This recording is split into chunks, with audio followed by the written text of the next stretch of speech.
Uh, Now we see the next part of the seventh chapter, Introduction of Microbiology. This is a topic of science and technology part 2, in which we see the next topic, biofuel. What are the types of biofuels and how we use this? After that, we see mm, biofuels. Then, 1 minute, cleaning technology, then sewage management and microbial pollution control. Let's we see the biofuel. There are very different types of biofuel. म्हणजे आता बायोफ्युल्स कुठल्या कुठल्या प्रकारचे, तर आता आपण बायोफ्युल्स तीन असं सॉलिड, लिक्विड आणि एअर, म्हणजे अशा तीन टाईप मध्ये केलं. गॅसियस, गॅसियस, लिक्विड आणि सॉलिड. तर सॉलिड मध्ये कोल आहे म्हणजे कोळसा, तो कुठून कोल, एक्झाम्पल कोल आहे. त्यानंतर आपण कुठले एक्झाम्पल बघू शकतो, सॉलिड मध्ये कोल आहे, लिक्विड मध्ये व्हेजिटेबल ऑइल, अल्कोहोल आहे, आणि गॅसेस मध्ये मिथेन वगैरे आहे. हे तीन मध्ये आपण ते डिवाइड केलं. आता हे जे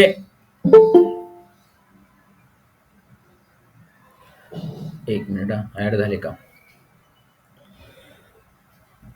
तीन प्रकारचे बायोफ्युल आहे, solid, liquid and gases. Solid मध्ये कोल म्हणजे कोळसा. हा कोळसा कुठं तयार होतो, तर it is a by-product of the plant. प्लॅन्टचे जे बाय प्रोडक्ट आहे त्याच्यापासून आपल्याला कोल मिळतो आणि त्याला आपण बर्न केलं की आपल्याला फ्यूल, इंधन मिळतं. त्यानंतर लिक्विड मध्ये आपण पाहिलं अल्कोहोल आहे. त्यानंतर काय बघितलं आपण, अल्कोहोल आहे. अजून दुसरं कुठलं एक्झाम्पल पाहिलं आपण, व्हेजिटेबल ऑइल्स. ते ऑइल्स म्हणजे ऑइल्स पासून पण आपण बनवू शकतो. तर पेट्रोल आहे, डिझेल आहे, हे पण बायोफ्युल आहे. त्यानंतर थर्ड कुठला आहे, तर गॅसेस मध्ये आपण पाहिलं गोबर गॅस, कोल गॅस आणि गोबर गॅस म्हणजे मिथेन. गोबर गॅस मध्ये काय तयार होतो, मिथेन तयार होतो. तर हे तीन टाईपचे बायोफ्युल्स आहेत. आता हे बायोफ्युल्स परत एक सायकल आहे, ते मी तुम्हाला आता एक्सप्लेन करतो, मग आपण तो पूर्ण टॉपिक वाचू. ऐकायला येतंय का? हॅलो.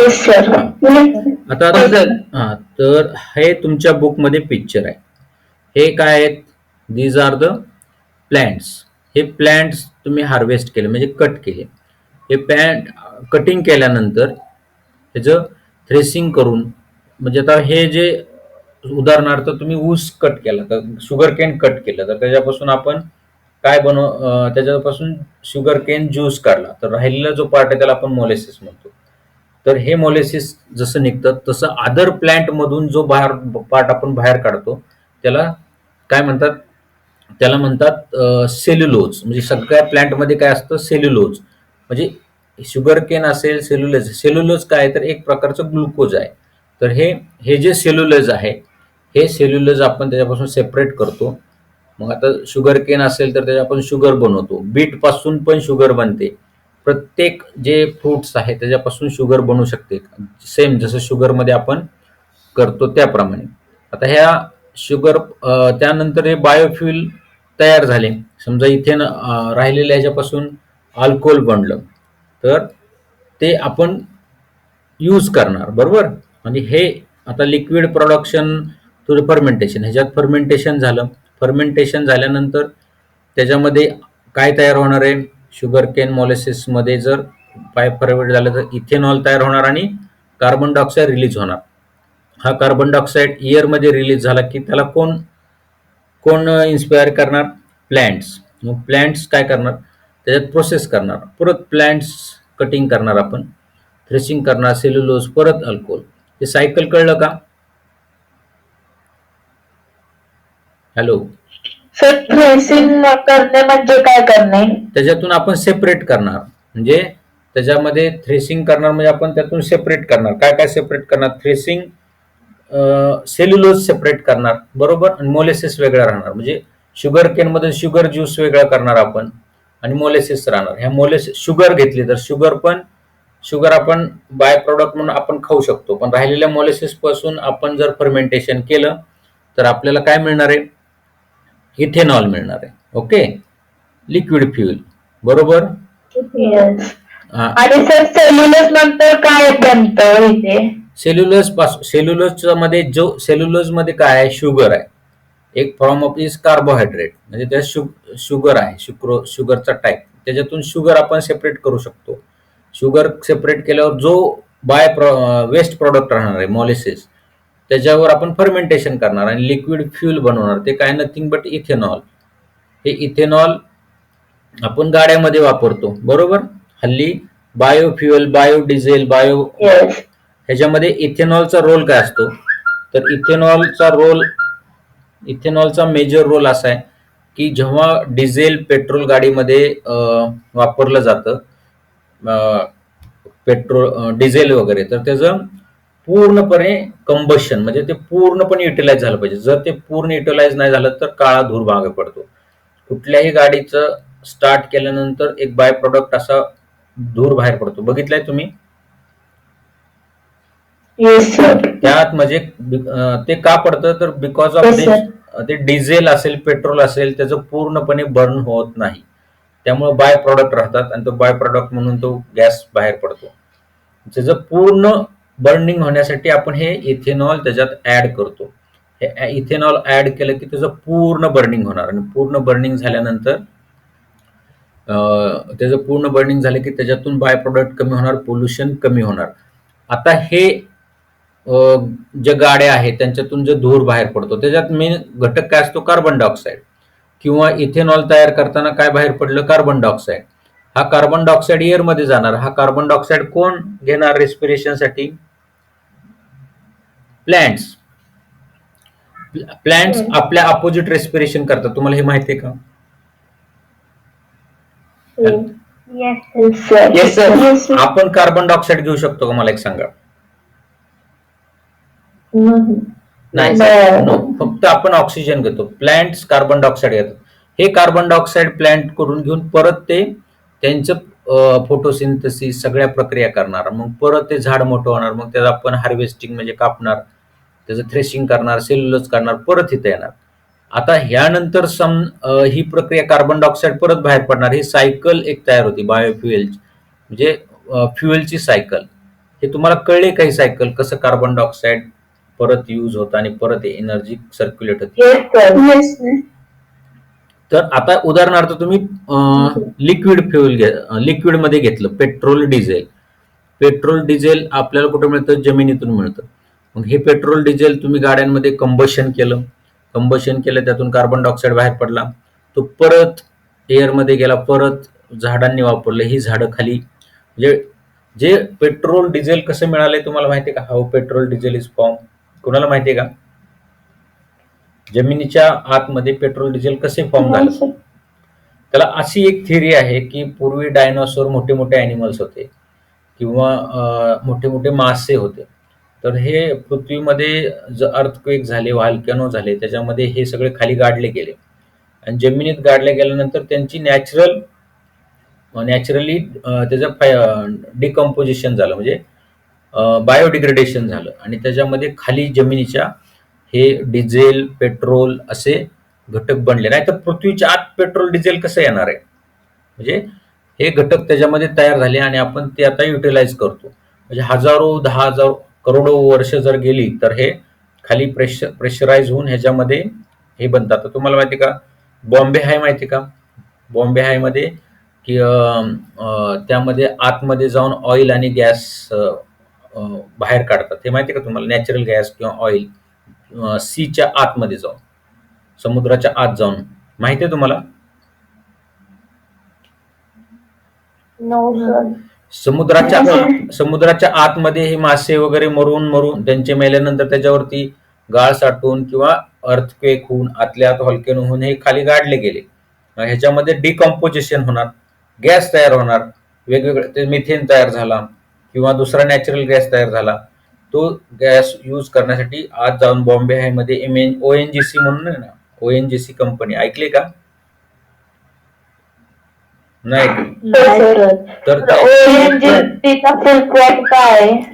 ONGCचं आहे मलाही माहित नाही, पण नॅचरल गॅस असं काहीतरी आहे.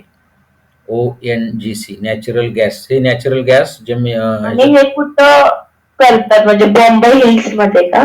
बॉम्बे हाय म्हणून समुद्राच्या आतमध्ये, समुद्र मुंबईच्या जवळ आहे ना, मुंबईच्या आतमध्ये एक सेंटर आहे, तिथं ओएनजीसीचा प्लांट असतो. तर ते आतमधून नॅचरल गॅस काढतात आणि हे नॅचरल गॅस आपण एमएनजीएल सीएनजी Okay. गॅस जो आता आहे ना, तो असाच प्रोड्यूस केला जातो. काही काही रिव्हरच्या आतमध्ये पण, ज्या गोदावरी वगैरे नदी त्यांच्या आतमध्ये पण नॅचरल गॅस सापडायला लागले खाली, जर त्याच्या रिव्हरच्या आतमध्ये खोदलं तर. म्हणजे तुमचा आवाज ब्रेक होतोय. आता येतोय का? आता आवाज येतोय? नाही सर, ब्रेक एक मिनिट हा. नाही. एकच मिनिट हा. आता येतोय का आवाज? हा, मग मी दुसरं नेट घेतो. हो सर. एक मिनिट. येस सर, येतो. आवाज येतोय? Yes sir. हा ठीक आहे, आवाज येत असेल तर ह्या नेटवर होतोय म्हणजे हा. तर ह्याच्यातून नॅचरल गॅस आपण बाहेर काढतो. आता तुम्हाला हे नॅचरल गॅस कसे तयार होतं त्याचं एक एक्झाम्पल सांगू का? Simple example. तुम्ही अन्न खाता, बरोबर? अन्न खाल्ल्यानंतर स्टमक मध्ये जातं, स्टमक मधून स्मॉल इंटेस्टाईन, लार्ज इंटेस्टाईन, या प्रक्रियेत सुद्धा काही प्रोडक्टचं डिकॉम्पोजिशन होतं, ॲनारोबिक रेस्पिरेशन होतं. त्याच्यामध्ये आपल्या शरीरात मायक्रोब्स आहेत का? आहेत. तुम्ही प्रोबायोटिक, लॅक्टोबॅसिलस लॅक्टी वगैरे ॲप आहेत, ते काही अन्नाचं डिकॉम्पोजिशन करतात आणि डिकॉम्पोजन केल्यामुळे गॅसेस तयार होतात आणि ते गॅसेस तयार झाल्यानंतर आपल्याला माहिती आहे फ्लेटस, म्हणजे आपण पण गॅस पास करतो, तो पण त्याच्यामध्ये पण मिथेन गॅस असतो. ही नॅचरली प्रक्रिया जमिनीच्या आत घडत असते किंवा गोबर गॅसमध्ये हेच घडतं. मग ह्याच्यामध्ये तो गॅस ब्रेक होतोय तुमचा. नो सर, परफेक्ट आहे. काहीतरी कुठंतरी कनेक्शनला प्रॉब्लेम असेल. बघू आपण. आता येतोय काय ऐकायला? हा, तर हे हा गॅस फॉर्मेशन होतो आणि हे परत सायकल तयार होतं. तर आपण हे बायोफ्युएल कन्सेप्ट कळले का तुम्हाला? हे सायकल कसं आहे आणि गॅसेस कसे तयार होतात आणि फर्मेंटेशन कसं होतं आणि कुठले कुठले बाय प्रोडक्ट तयार होतात, हे कळलंय का तुम्हाला? तर आपण बुकमध्ये काय दिले? Biofuel is a important among the renewable source of good energy. These fuels, आता दिस रिन्युएबल म्हणजे काय? कोण सांगेल? Renewable source of good energy. रिन्युएबलचा अर्थ परत परत तुम्हाला यूज करता येते. रिन्युएबल म्हणजे तुम्हाला ही परत परत यूज करता येते. हे तुम्हाला सायकल कळलं का? हे परत परत एनर्जी कशी यूज होते, म्हणून दीज बायोफ्युएल्स आर रिन्युएबल. तुम्ही आता कोल घेतला उदाहरणार्थ, डंक म्हणजे शेण माहिती का? शेणाच्या गौऱ्या, काय गौऱ्या माहितीत का तुम्हाला? हा, ह्या गौऱ्या तुम्ही जाळण्यासाठी वापरता. लाकूड सुद्धा तुम्ही जाळण्यासाठी वापरता किंवा त्याचा कोल म्हणजे कोळसा बनवला. क्रॉप रेसिड्यू म्हणजे राहिलेले धान्य, त्याचं तुम्ही जाळलं की काय तयार होणार आहे? तुम्हाला एनर्जी, फ्युल मिळेल. फ्युल मिळालं की जो बाय प्रॉडक्ट आहे कार्बन डायऑक्साईड एअर मधून परत प्लांट घेणार. हे सायकल कळली का तुम्हाला? Yes sir. नो, कुणाला नाही कळली? नाही कळलं का? कळले सर. ओके. आता लिक्विड म्हणजे व्हेजिटेबल ऑइल्स, अल्कोहोल. हे जे अल्कोहोल कसं तयार होणार आहे तुम्हाला मी इथं सांगितलंय. तुम्हाला कुठलंही अल्कोहोल बनवायचं असेल ना, सिंपल प्रोसेस आहे. कुठलंही फ्रूट आणा, त्याचा ज्यूस काढा, थोडे दिवस ठेवा, त्याच्यामध्ये मायक्रोब्स तयार होणार, त्याच्यामध्ये फर्मेंटेशन होणार, त्याच्यातून कार्बन डायऑक्साईड बाहेर पडणार, त्याचं इथेनॉल म्हणजे अल्कोहोल तयार होणार. ही सिंपल प्रोसेस. म्हणजे अल्कोहोल तयार झालं, त्यातले इथेनॉल आपण बायोफ्युएल मध्ये मिक्स करू शकतो आणि ते बायोफ्युएल तुम्ही रिन्युएबल, त्यातून कार्बन डायऑक्साईड बाहेर पडून तुम्हाला यूज करता येतं. त्यानंतर गॅसेसमध्ये आपण बघितलं की ह्या डंक पासून म्हणजे शेणापासूनच गोबर गॅस तयार होतो. गोबर गॅस किंवा कोल गॅस, हा गॅस सुद्धा रिन्युएबल एनर्जी म्हणून वापरता येतो. बऱ्याच लोकांनी गोबर गॅसचे प्लांट पाहिले असतील. पाहिलेत का? हा, ग्रामीण भागात बऱ्यापैकी गोबर गॅस आता बंद झाले कारण गोबर गॅस तुम्ही गुगलला सर्च करा, म्हणजे तुम्हाला कळेल की गोबर गॅस काय असतं. तर त्याच्यामध्ये आपण काय करतो, आता हे एक मोठासा खड्डा काढतो. त्या खड्डा काढून त्याच्यामध्ये आपण जे डंक आहे, म्हणजे काऊ डंक आहे, ते त्याच्यात टाकतो, म्हणजे शेण त्याच्यामध्ये टाकतो. त्यात आतमध्ये एक असा गोल घुमटासारखा असतो. त्याच्यामध्ये मिथेन गॅस तयार होतो आणि हा मिथेन गॅस आपण परत पाईपलाईनने गॅसला जोडतो आणि त्याच्यापासून अ, आपण गॅस वापरून अन्न शिजवतो. हे गोबर गॅसचं असतं. तुम्हाला वाटल्यास पुढच्या वेळेस मी गोबर गॅसचं चित्र दाखवतो. पूर्वी खूप वापरलं जात होतं. जसा एल-पी-जी आला तसं गोबर गॅस कमी झालं आणि बाय प्रॉडक्ट म्हणून जे खाली स्लज राहते, म्हणजे शेणाची स्लज, ते आपण फर्टिलायझर म्हणून वापरू शकतो. हे कळलंय का तुम्हाला? बायोफ्युल 3 टाइप: सॉलिड, लिक्विड आणि gases. Yes sir. These fuel are easily available in plenty of quantity. तुम्हाला कुठेही मिळतं. झाडात तोडलं त्याचं लगेच लाकूड मिळू शकतं. These are the reliable fuels of the futures. म्हणजे हे आपल्याला पुढच्या भविष्यात पण उपयोगी पडणार आहे. तर हे बायोफ्युल वरती जर तुम्हाला अ, एखाद्या 2 मार्काचं विचारलं तर त्याच्यामध्ये there are 3 types of biofuels: solid, liquid and gaseous. त्याच्यामध्ये सॉलिडमध्ये कोल, डंक, क्रोप, हे तुम्ही लिहू शकता, क्रोप रेसिड्यू. लिक्विडमध्ये व्हेजिटेबल ऑइल्स, अल्कोहोल लिहू शकता. गोबरमध्ये तुम्ही गॅसेसमध्ये गोबर गॅस, कोल गॅस लिहू शकता. आणि हे नॅचरल रिन्युएबल सोर्स आहेत, म्हणजे तुम्हाला परत परत मिळवता येतं. आता मायक्रोवेल पोल्युशन कंट्रोल म्हणजे काय? हा वरचा टॉपिक कळलाय बायोफ्युएलचा? Yes sir. आता मायक्रोबियल पोल्युशन कंट्रोल. आता तुम्ही रोज काहीतरी अन्न खाता, त्यातील काहीतरी अन्न शिल्लक राहतं आणि जे सिटीमध्ये राहतात त्यांच्यापासून त्यांचे रोजच्या बाय प्रोडक्टमध्ये जे बायो वेस्ट आहे किंवा जे वेस्टेज आहे, त्या वेस्टेजनी ते वेस्टेज ठेवायचं कुठं?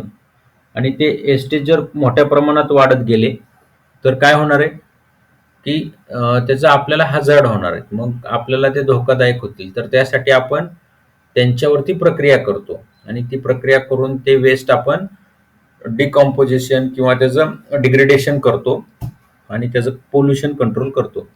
हे एवढं टॉपिकमध्ये त्यांनी सांगितलेलं आहे. तर हा टॉपिक तुम्हाला सांगतो. सॉलिड वेस्ट, सिवेज आणि various pollutants are ever increasing with increase in the pollution. म्हणजे सॉलिड वेस्ट म्हणजे घन कचरा, म्हणजे जे सॉलिड फॉर्म मधला वेस्ट आहे, म्हणजे अन्नाचे तुकडे राहिले, चपातीचे तुकडे राहिले, वेगवेगळे फूडचे तुकडे राहिलेत, हे सॉलिड वेस्ट आहे. सिवेज म्हणजे आपण जो डेली ह्याच्यामध्ये मलमूत्र जे आहे, हे जे रोज तयार होणार आहे, हे सगळे पोल्युटंट हे वाढत चाललेत. इन्क्रीजिंग द पोल्युशन, हे पोल्युशन वाढवतात कारण हे हे वेस्ट आहे आणि ह्याच्यामध्ये हार्मफुल घटक आहे. हार्मफुल घटक तुम्हाला हे सगळ्यालाच आहे. मग त्याच्यापासून आपल्याला वेगवेगळे डिसीज होऊ शकतात. Along with it ever increasing diseases and degradation of environment are the world wide problems. त्यामुळं पूर्ण वर्ल्डमध्ये ही जी समस्या आहे. आता पुण्यामधले जे आहेत त्यांना माहिती आहे कचरा डेपोवरून किती मोठ्या समस्या आहेत. कचरा कुठं टाकायचा ह्याच्यावरून मोठ्या समस्या आहेत. लोक रस्त्यावर पण कचरा टाकतात. कचरा टाकला की त्याच्यापासून वेगवेगळे डिसीजेस होणार आहेत. हे आपल्या सगळ्यांना धोकादायक आहे. आता आता येतोय का? सगळ्यांनाच ब्रेक होतोय का? हो सर. येस सर, म्हणून ब्रेक होतोय आणि लगेच कुठला क्लिअर होतोय. तर काय ठीक आहे, आपण घेऊ टॉपिक. वाटल्यास पुढच्या वेळेस मी हे परत रिपीट करून ज्यांना ऐकायला नाही त्यांच्यासाठी. तर दीज म्हणजे सिटीजमध्ये मोठ्या प्रमाणात डेन्सली ज्या कंट्रीज म्हणजे इंडियासारख्या ह्याच्यामध्ये ज्यात पॉप्युलेशन जास्त आहे, लोकसंख्या जास्त आहे, त्याच्यामध्ये जास्त प्रॉब्लेम होत आहेत. Life of the future generation will be difficult if this problem is not solve at the right time and right extent. Let us see the role of the microbes in the environment. म्हणजे आता हे जर तुम्ही लवकर नाही solve केला विषय की पोल्युशनचा, तर तुम्हाला पण आणि तुमच्या पुढच्या पिढीला पण हे धोकादायक आहे. तर त्यासाठी त्यांनी वेगवेगळे अल्टरनेटिव्ह दिलेले आहेत. आता हे तुमचं जे बुक्स आहे, हे दिसतंय का तुम्हाला चित्र? हे चित्र दिसतंय का? Yes sir.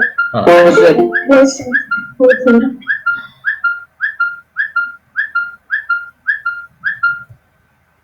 हे जे चित्र आहे हे आपल्या देशामध्ये असं करत नाहीये.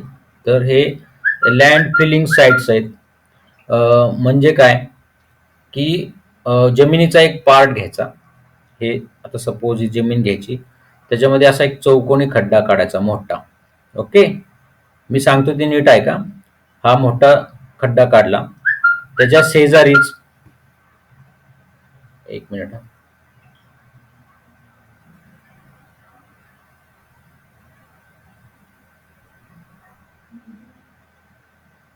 त्याच्या शेजारी एक विहीर आहे, वेल, ही विहीर आहे. तर ह्या विहिरीला इथं पाणी लागलंय, तर ह्याचे वॉटर लेवल कुठे हे कळतंय का तुम्हाला? हॅलो, आवाज येतोय? सर आवाज ब्रेक होतोय. एकच ब्रेक होतोय सर, आवाज ब्रेक होतोय. एक मिनिट, मी दुसरं नेट घेतो.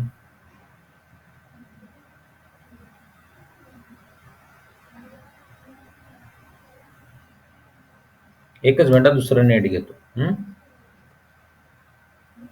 आता येतोय सर. अजून दुसरं नेट कनेक्ट व्हायचंय, थांबा.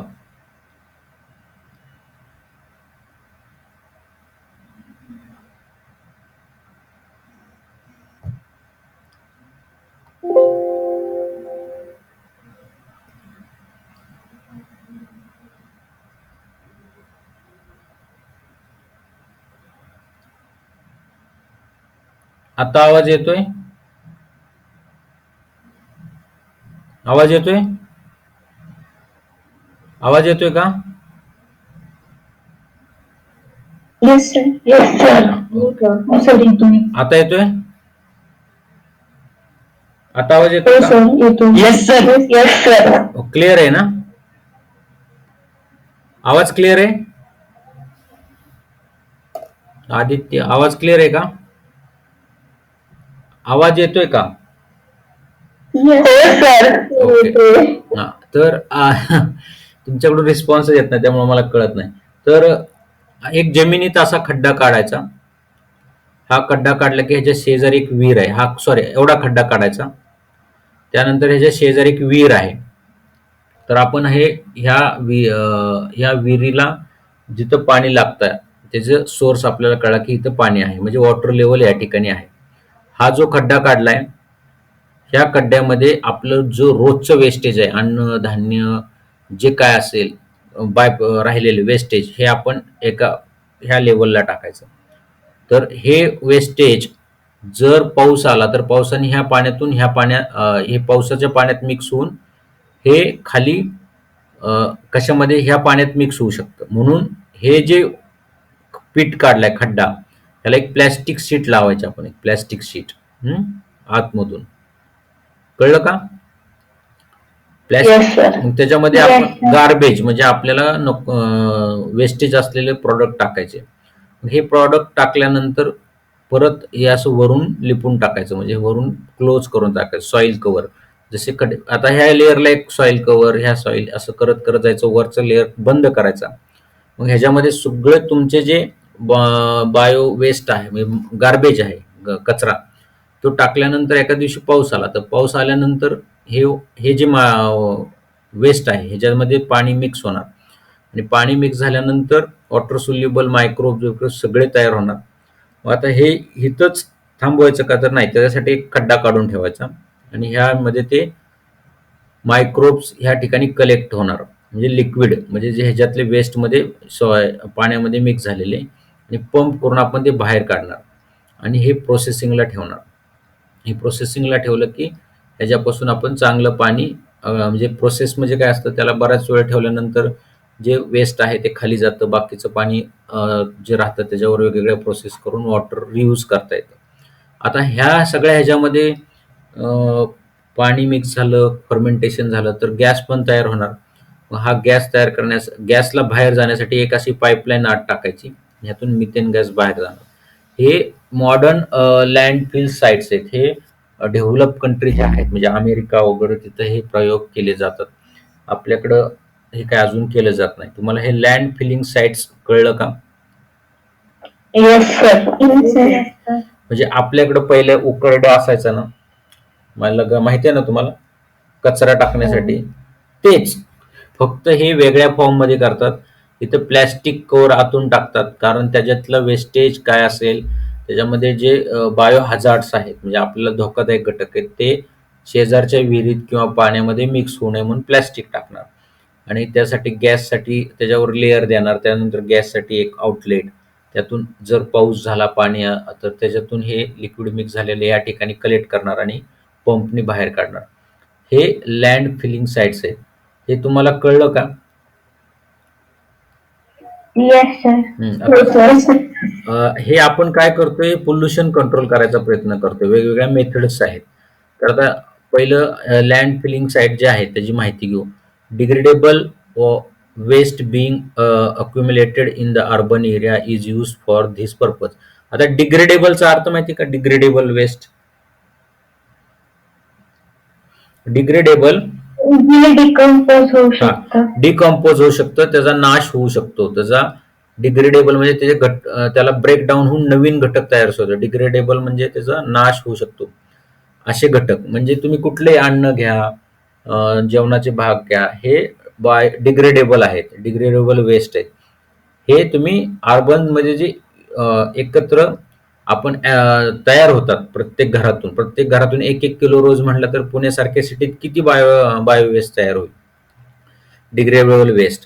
त्यानंतर large pits are dug in open space far away from the residential area and those pits are lined with the plastic sheet as a precaution against pollution of soil due to the lynching of toxic and harmful material. म्हणजे घरापासून खूप लांबवरती एक खड्डा काढायचा, त्या खड्डा काढल्यानंतर त्याला प्लॅस्टिक लावायचं किंवा लिंचिंग म्हणजे ते पाजरू नये त्यातून, त्यासाठी लिंचिंग करायचं. टॉक्सिक हार्मफुल मटेरियल्स आपल्याला पाण्यात मिक्स होऊ नये म्हणून. कॉम्प्रेस वेस्ट इज डंप म्हणजे तुमचा जो कचरा आहे तो कॉम्प्रेस म्हणजे दाबून कॉम्प्रेस करून त्या पीट मध्ये टाकायचा. It is covered with layer of soil. आता हा कचरा टाकला की त्याला एक लेअर ऑफ सॉइल द्यायची, परत टाकला की परत एक layer of soil. Saw dust, leafy waste, specific biochemicals म्हणजे झाडाची पानं असतील, हे सगळे त्याच्यामध्ये बायोकेमिकल्स हे सगळं त्यात ऍड करायचं. Reactors are mixed with some places. Bioreactors म्हणजे काय? हे मायक्रोब्स पण त्याच्यात टाकले जातात. मायक्रोब्स असतातच त्यात, पण अजूनही ऍड केले जातात. मग मायक्रोब्स ऍड केल्यानंतर present in the soil and other top layers decompose the waste. मग ते जे वेस्ट आहे त्याचं डिकम्पोजिशन होतं. Completely fill pit is a seal with soil slurry म्हणजे हे जे माती आहे त्यांनी ही वरची सगळी खड्डा बुजून टाकायचा, थोड्या दिवस थांबायचं. Best quality of compost is form after few days. Such land filling sites can be reused after removal of the compost. हे खत तयार झाले की काढायचं, परत दुसऱ्या खतासाठी करायचं. ज्यांना शक्य आहे ते हे करू शकतात. तुमच्याकडे काही मुलांकडे जर शक्य असेल तर हे मॉडर्न लँड फिलिंग साइट्स तुम्ही बनवू शकता. आता सिवेज म्हणजे आपलं स्टूल आहे, म्हणजे आपलं जे मलमूत्र जे आहे त्याचं काय करायचं, तर सिवेज मॅनेजमेंटचं आता दिलं. हे कळलंय का लँड फिलिंग साइट्स तुम्हाला? Yes sir. हो sir. Yes sir. In villages, domestic sewage is disposed of either in nearby soil or biogas plant. However, in cities, sewage needs to be carried to a processing unit and acted upon by a microbial process.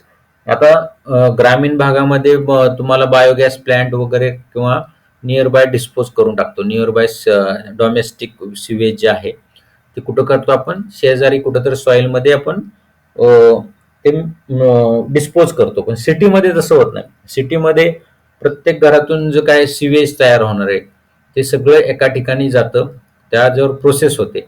Sewage needs to be carried a processing unit and acted upon by the microbial process. मग त्याच्यामध्ये microorganism टाकून त्याच्यामध्ये decomposition करणार. Microbe which can be decompose any compound as well as destroy the pathogens of cholera, typhoid etcetera. आता जे bio तुमचं जे domestic sewage आहे त्याच्यामध्ये एखाद्याला कॉलरा झालाय, टायफॉइड झालाय, तर त्याच्यामध्ये ते बॅक्टेरिया असणार, तर त्याला सुद्धा मारलं जातं ह्या मायक्रोब्समुळं मिक्स्ड विथ सिवेजमध्ये. म्हणजे सिवेजमध्ये नाही तर तसंच ते जर पुढं बायोवेस्ट रिव्हरमध्ये गेलं, रिव्हरमधून पुढं परत पाण्यात मध्ये गेलं तर पुढं परत कॉलरा टायफॉइड दुसऱ्यांना होऊ शकतात. मग त्या सिवेजमध्ये त्यांचं डिस्ट्रॉय केले जातात. कॉलरा टायफॉइड हे आजार निर्माण करणारे बॅक्टेरिया आहेत. These releases methane and carbon dioxide by decomposition of carbon compound present in sewage. त्याच्यापासून कार्बन डायऑक्साईड आणि मिथेन गॅस तयार होतो. आणि phenol oxidising bacteria decompose the xenobiotic chemical present in the. आता हे तुम्ही लक्षात ठेवा, कुठलं फिनॉल ऑक्सिडायझिंग. हे फिनॉल ऑक्सिडायझिंग बॅक्टेरिया काय करतो की झेनोबायोटिक केमिकल्स म्हणजे झेनोबायोटिक केमिकल्स, बायोटिक्स म्हणजे काय, बायोटिक म्हणजे जीवप्राणी, लिव्हिंग ऑर्गॅनिझम. लिव्हिंग कडून. झेनोबायोटिक केमिकल्स म्हणजे मानवाने तयार केलेले झेनो केमिकल्स, रासायनिक द्रव्य, रसायने, ह्याचं डिकम्पोजिशन कोण करतं, फिनॉल ऑक्सिडायझिंग बॅक्टेरिया, जो ह्या सिवेज प्लांट्स मध्ये ऍड केला जातो आणि तो त्याचं डिकम्पोज म्हणजे त्याचं नष्ट करून टाकतो, ब्रेकडाऊन करून टाकतो. These sludge that settle down in this process can again be used as a fertilizers. आता हे सॉलिड जे काय सिवेज वेस्ट आहे त्याच्यापासून मिथेन गॅस झाला, कार्बन डायऑक्साईड फिनॉल ऑक्सिडायझिंग बॅक्टेरियाने डिकम्पोज केलं, झेनोबायोटिक केमिकल्स त्याच्यातले संपले. त्यानंतर काय जे गाळ राहणार आहे स्लज, तो तुम्ही फर्टिलायझर म्हणून यूज करू शकता. आणि water release after microbial treatment is एन्व्हायरमेंटली safe. आणि ह्या प्रक्रियेमधून जे पाणी शिल्लक राहणार आहे म्हणजे पाणी आपण सेपरेट करणार आहे ते सुरक्षित असतं, रियूज करता येऊ शकतो. Microbes are use for bio remediation environmental polluted due to the sewage. म्हणजे आता हे बायो रिमेडिकेशन म्हणजे हे मायक्रोब्स आहेत, हे बायो रिमेडिकेशन म्हणजे आपल्यातल्या एन्व्हायरमेंट मधले जे उपचार करायचे म्हणजे ट्रीटमेंट करायची त्यासाठी हे मायक्रोब्स यूज केले जातात. त्याला त्यांनी बायो म्हणजे लिव्हिंग, रिमेडिकेशन म्हणजे उपचारासाठी या मायक्रोबचा उपयोग केला जातो. आणि पोल्युशन सॅवेज मॅनेजमेंट मध्ये सेकंड आणि थर्ड पॅराग्राफ रिपीट करता का नाही कळाला? ओके, सांगतो. तर सिवेज म्हणजे काय कळलंय ना तुम्हाला, जे आपलं मलमूत्र जे आहे त्याचं मॅनेजमेंट कसं करायचं, बरोबर, हे कळलं तुम्हाला. तर पहिल्यांदा ते सिवेज जे आहे ते आता ग्रामीण भागात, रुरल एरियामध्ये ते शेजारीच लँड मध्ये, सॉइल मध्ये किंवा बायोगॅस प्लांट मध्ये ते यूज करतात. पण इन केस ऑफ सिटीज ते सगळं सिवेज आहे ते एका ठिकाणी डंप केलं जातं. त्याच्यामध्ये काही मायक्रो ऑर्गॅनिझम असू शकतात, पॅथोजन असू शकतात. उदाहरणार्थ काय असू शकतं, त्याच्यामध्ये टायफॉइड, कोलरा असू शकतं. तर त्यांना हे मिक्स झालेले सिवेज मध्ये आहेत त्यांना मारायसाठी प्रक्रिया केली जाते. तर ही प्रक्रिया झाल्यानंतर म्हणजे डिकम्पोजिशन झाल्यानंतर कॉलरा, टायफॉइड हे पण मरून जाणार आहे.